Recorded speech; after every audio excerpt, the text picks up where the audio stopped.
वन्देऽहं श्रीगुरो श्रीयुतपदकमलं श्रीगुरुं वैष्णवांश्च शिरूपां साग्रजातं सवनरघुनाथान्वितं तं सजीवं साद्वैतं सावधूतं परिजनसहितं कृष्णचैतन्यदेवं श्रीराधा कृष्णपादां सवनललिता श्रीविशाखान्वितां च अमज्ञानतिमिरन्धस्य ज्ञानाञ्जनशलाकया चक्षुरुन्मिलितं येन तस्मै श्रीगुरवे नमः।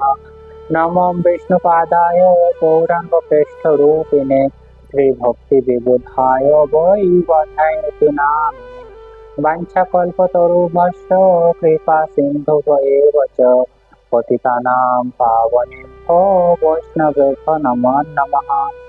जय श्री कृष्ण चैतन्य प्रभु नित्यानंद श्री अद्वैत गदाधर शिवासादि गौर भक्त वृंद हरे कृष्ण कृष्ण कृष्ण हरे हरे हरे राम राम राम हरे हरे। सर्वाग्र अस्माद्य गुरुदेव श्रीमद् भक्ति विबुध प्रधान गोस्वामी महाराज पाद पद्म दंडवत प्रणाम निवेदन करी कृपा করুন হৃদয় মন্দিরে অবস্থিত হইয়া হরি কথা শ্রবণ করান। তৎপশ্চাৎ পরম গুরুদেব এবং গুরু পরম্পরার প্রতি সশ্রদ্ধ দণ্ডবত প্রণাম নিবেদন করি। কৃপা করুন যাতে আজ আমি হরি কথা শ্রবণ করতে পারি। সভায় উপস্থিত সমস্ত বৈষ্ণববৃন্দ বৈষ্ণবীবৃন্দ মাতৃমণ্ডলী পিতৃমণ্ডলী সমস্ত ভক্তবৃন্দের চরণে সশ্রদ্ধ দণ্ডবত প্রণাম নিবেদন করি। কৃপা করুন যাতে আজ আমি হরি কথা শ্রবণ করতে পারি। আজ আমরা শ্রীমদ্ ভগবদ গীতার ত্রয়োদশ অধ্যায় থেকে শ্রবণ করব। এই অধ্যায়ে আজ আমরা ৩৩তম শ্লোক থেকে শ্রবণ করব। এই শ্লোকে ভগবান শ্রীকৃষ্ণ অর্জুনকে কি উপদেশ প্রদান করেছেন সেটি সম্পর্কে আজ আমরা শ্রবণ করব। ভগবান শ্রীকৃষ্ণ এই শ্লোকে কি বলছেন? यथा सर्वगतं साक्षात् आकाशं न पलिप्यते सर्वत्र অবস্থিতদেহে তথাত্মা ন পলিপ্যতে। এখন যে শ্লোকটি, এই শ্লোকটির অর্থ হচ্ছে আকাশ যেমন সর্বগত হয়েও সূক্ষ্মতা হেতু অন্য বস্তুতে লিপ্ত হয় না, তেমনি ব্রহ্ম দর্শন সমস্ত জীবাত্মা দেহে অবস্থিত হয়েও দেহ ধর্মে লিপ্ত হয় না। এখানে আকাশ বলতে এই শ্লোকে যে বায়ুর কথা বলা হয়েছে। বায়ু আমরা লক্ষ্য করে থাকি যে সমস্ত জায়গায় বিদ্যমান, এমনকি যেমন জলের মধ্যেতেও বায়ু অবস্থান করে। জল, কাদা, বৃষ্ঠা এবং সমস্ত কিছু যা কিছু এই জগতে রয়েছে সমস্ত কিছুর মধ্যে এই বায়ু বিরাজমান থাকে। কিন্তু এটা বায়ু সমস্ত জায়গায় বিরাজমান থাকলেও এই সমস্ত কিছুর সঙ্গে মিশে না, সমস্ত কিছু থেকে বায়ু পৃথক থাকে। ঠিক তেমনি জীবাত্মা, জীবাত্মা সমস্ত প্রকার শরীরের মধ্যে অবস্থিত রয়েছে, কিন্তু সমস্ত শরীরের মধ্যে অবস্থিত থাকলেও এই জীবাত্মা যেমন বায়ু কোনো কিছুর সঙ্গে মিশে না, ঠিক তেমনি জীবাত্মা কোনো জড় দেহের সঙ্গে মিশে না, সর্বদাই জড় দেহ থেকে পৃথক থাকে। আর যেমন যখন কোনো জীব যখন জন্মগ্রহণ করে তখন সেই শরীরে জীবাত্মা প্রবেশ করে থাকে, আবার যখন কোনো জীব যদি দেহ ত্যাগ করে থাকে ঠিক তখনই জীবাত্মা এই জড় দেহ থেকে বেরিয়ে চলে যায়। ঠিক বায়ুর মতো এই জীবাত্মা কোনো জড় শরীরে মিশে থাকে না। আর এটির মাধ্যমে এইরকম যখন আমরা আত্মার যে স্বভাব চরিত্র আমরা বুঝতে পারবো তখনই আমরা পরম জ্ঞান লাভ করব। আর এই পরম জ্ঞান লাভ করার পরিণতি হচ্ছে কি ভগবানের যে নিত্য ধাম, ঠিক চিন্ময় ধাম, সেই জগতে যাওয়ার আমরা অধিকারী হয়ে উঠব। আর এই জীবাত্মা ও পরম জীবাত্মা সমস্ত শরীরে জীবাত্মা এবং পরমাত্মা বিরাজমান।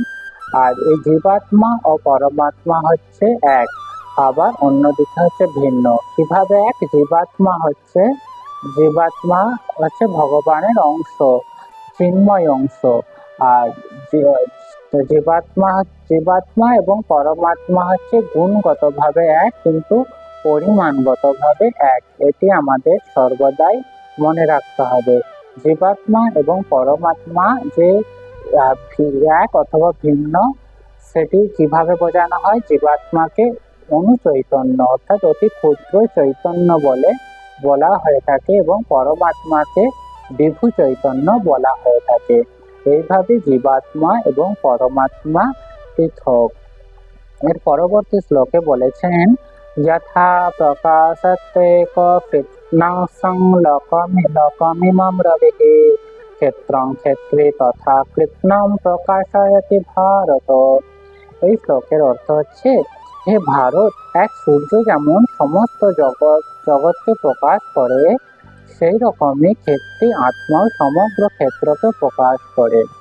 সূর্য কি? যেমন সৌর জগতে সূর্য বিদ্যমান।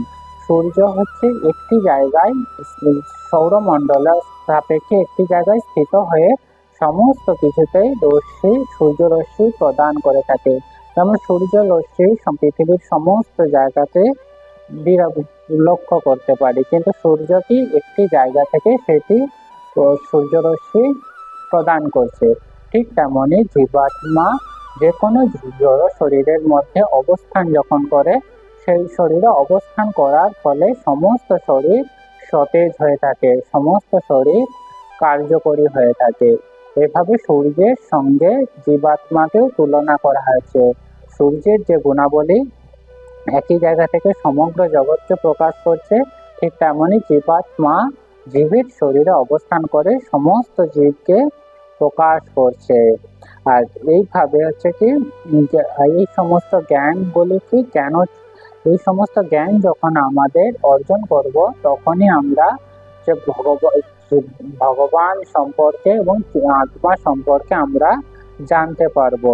আর এই সমস্ত জ্ঞান আমাদের পারমার্থিক জ্ঞান। আর এই পারমার্থিক জ্ঞান আমরা যখন অর্জন করব, তখন জড় জগতের যে বন্ধন রয়েছে, সেই বন্ধন থেকে আমরা অবশ্যই মুক্তি লাভ করব। আর এই মুক্তি লাভ করার পর আমরা পরম গতি লাভ করতে সক্ষম হব। পরবর্তী শ্লোকে ভগবান শ্রীকৃষ্ণ বলেছেন, ক্ষেত্র ক্ষেত্রজ্ঞরেব অন্তরঙ্গেন চক্ষুষা ভূত প্রকৃতির মোক্ষম চ বিদুর্যান্তি তে পরাম। এই শ্লোকের অর্থ হচ্ছে, যারা এইভাবে জ্ঞান চক্ষু দ্বারা, অর্থাৎ যে জ্ঞানকে একটি চক্ষুর সঙ্গে, আমরা যেমন চোখের দ্বারা কোনো কিছু দর্শন করে থাকি, সেটি হচ্ছে আপাত দর্শন। কিন্তু আমরা যখন শাস্ত্র গ্রন্থ অধ্যয়ন করে শাস্ত্র অনুযায়ী যদি আমরা যখন দর্শন করি, সেই দর্শনকে বলা হচ্ছে জ্ঞান চক্ষু। আর এই জ্ঞান চক্ষুর দ্বারা যখন আমরা দর্শন করব, তখনই আমরা জড় জগৎ এবং চিন্ময় জগতের মধ্যে যে পার্থক্য, আমরা যে চিন্ময় আত্মা, সেটি আমরা স্পষ্টভাবে বুঝতে পারবো। তো এখানে কি বলছে, জ্ঞান চক্ষুর দ্বারা ক্ষেত্রজ্ঞের পার্থক্য। ক্ষেত্র কি? ক্ষেত্র হচ্ছে জীবাত্মা। ক্ষেত্রজ্ঞ কি? ক্ষেত্র হচ্ছে কি, এই যে আমরা জড় শরীর, এটাকে ক্ষেত্র বলা হয়ে থাকে। এবং ক্ষেত্রজ্ঞ কি? ক্ষেত্রজ্ঞ হচ্ছে জীবাত্মা। আবার ক্ষেত্রজ্ঞ হচ্ছে আবার দুই প্রকার, জীবাত্মা এবং পরমাত্মা, তাদের দুজনকেই ক্ষেত্রজ্ঞ বলা হয়। এভাবে ক্ষেত্র ও ক্ষেত্রজ্ঞ যিনি পার্থক্য জানেন, জড়া প্রকৃতির বন্ধন থেকে জীবগণের মুক্ত হওয়ার পন্থা জানেন। অর্থাৎ এই যে জড় জগতে আমরা রয়েছি, এই জড় জগতে যে চক্রাকার আবর্তন, এক দেহ থেকে আবার পুনরায় অন্য দেহ আমাদের ধারণ করতে হয়, এই চক্রাকার আবর্তন থেকে আমরা মুক্ত হতে পারবো এবং মুক্ত হয়ে পরম গতি লাভ করা সম্ভব হয়ে থাকবে। তাহলে আমাদের কি এই যে ভগবত গীতার জ্ঞান, শ্রীমদ ভগবত গীতা, শ্রীমদ ভাগবতম, চৈতন্য চরিতামৃত, এই সমস্ত কি ভক্তি গ্রন্থ। এই সমস্ত ভক্তি গ্রন্থ আমাদের অত্যন্ত শ্রদ্ধা সহকারে আমাদের শ্রবণ করতে হবে। আর যখনই আমরা অত্যন্ত শ্রদ্ধা সহকারে শ্রবণ করব, তখনই আমাদের জ্ঞানচক্ষু উন্মিলিত হবে। আর এই কোথা থেকে আমাদের শ্রবণ করতে হবে? আমাদের সাধু সঙ্গের মাধ্যমে আমাদের এই ভগবত গীতা শ্রবণ করতে হবে। আর এই শ্রবণ করার ফলে আমাদের দিব্য জ্ঞান উন্মোলিত হবে। আর যখনই আমাদের দিব্য জ্ঞান উন্মোলিত হবে, তখনই আমরা জীবাত্মা এবং পরমাত্মা এবং ক্ষেত্র, অর্থাৎ এই যে জড় দেহের পার্থক্য আমরা নিরূপণ করতে সক্ষম হব। এছাড়াও কি প্রয়োজন? যে কোনো জ্ঞান আমাদের অর্জন করার জন্য যেমন শিক্ষকের প্রয়োজন, ঠিক তেমনি পারমার্থিক জ্ঞান অর্জন করার জন্য সদ্গুরুর চরণাশ্রয় প্রয়োজন। সদ্গুরুর চরণাশ্রয় করে আমাদের এই পারমার্থিক জ্ঞান অর্জন করতে হবে। সদ্গুরু আমাদের সর্বদা বিভিন্ন প্রকার সদুপদেশ প্রদান করে, আর এই সৎ উপদেশ যখনই আমরা সঠিকভাবে পালন করতে পারবো, তখনই কি হবে, এই জড়জগতের বন্ধন থেকে আমরা মুক্তি লাভ করব। যে আত্মা ও পরমাত্মার সঙ্গে যে সম্পর্ক, সেটি আমরা জানতে পারবো। আর এই জানার মাধ্যমে আমরা অতি সহজেই চিন্ময় জগতে প্রবেশ করতে পারবো। এখানে শ্রীমদ্ ভগবত গীতার বিশ্রাম। এরপর একটি শ্লোকের মাধ্যমে আজকের যে পাঠ সেটি আমরা এরপর আমরা শ্রীমদ্ ভগবত গীতার মাহাত্ম্য শ্রবণ করব।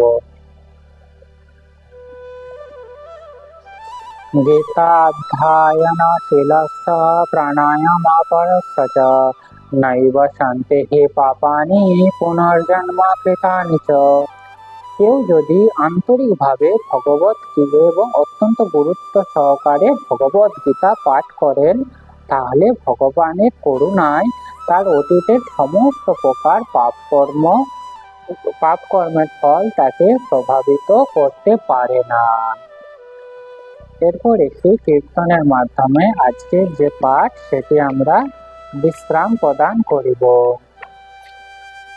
হরিহরায় নমঃ, কৃষ্ণ যাদবায় নমঃ, যাদবায় মাধবায় কেশবায় নমঃ, গোপাল গোবিন্দরাম শ্রী মধুসূদন গিরিধারী গোপীনাথ মদন মোহন, শ্রী চৈতন্য নিত্যানন্দ শ্রী অদ্বৈত গীতা, হরি গুরু বৈষ্ণব ভাগবত গীতা, শ্রী রূপ সনাতন ভক্ত রঘুনাথ, শ্রী জীব গোপাল ভক্ত দাস রঘুনাথ, এই ছয় গোসাইয়ের করি চরণ বন্দন, যাহা হইতে বিদ্যনাথ অভীষ্ট পূরণ। এই ছয় গোসাই যার মই তার দাস, তার সবার পদরে মোর পঞ্চগ্রাস, তাদেরও চরণ সেবী ভক্ত শনিবার, জনমে জনমে হারে অভিলাষ। এই ছয় গোসাইয়ের রাধা কৃষ্ণ নিত্য লীলা করিলা প্রকাশ, আনন্দে মন হরি ভজ বৃন্দাবন, শ্রী গুরু বৈষ্ণব পদে মা যাইয়া মন, শ্রী গুরু বৈষ্ণব পাদ পদ্ম করিয়া, নাম সংকীর্তন করে নরোত্তম দাস। হরে কৃষ্ণ কৃষ্ণ কৃষ্ণ হরে হরে, হরে রাম রাম রাম হরে হরে। নিতাই গৌর হরি বল, হরি বল, হরি বল, হরি বল। নিতাই গৌর হরি বল, হরি বল, হরি বল, হরি বল। জয় শ্রী নিতাই গৌর প্রেমানন্দ হরি হরি বল।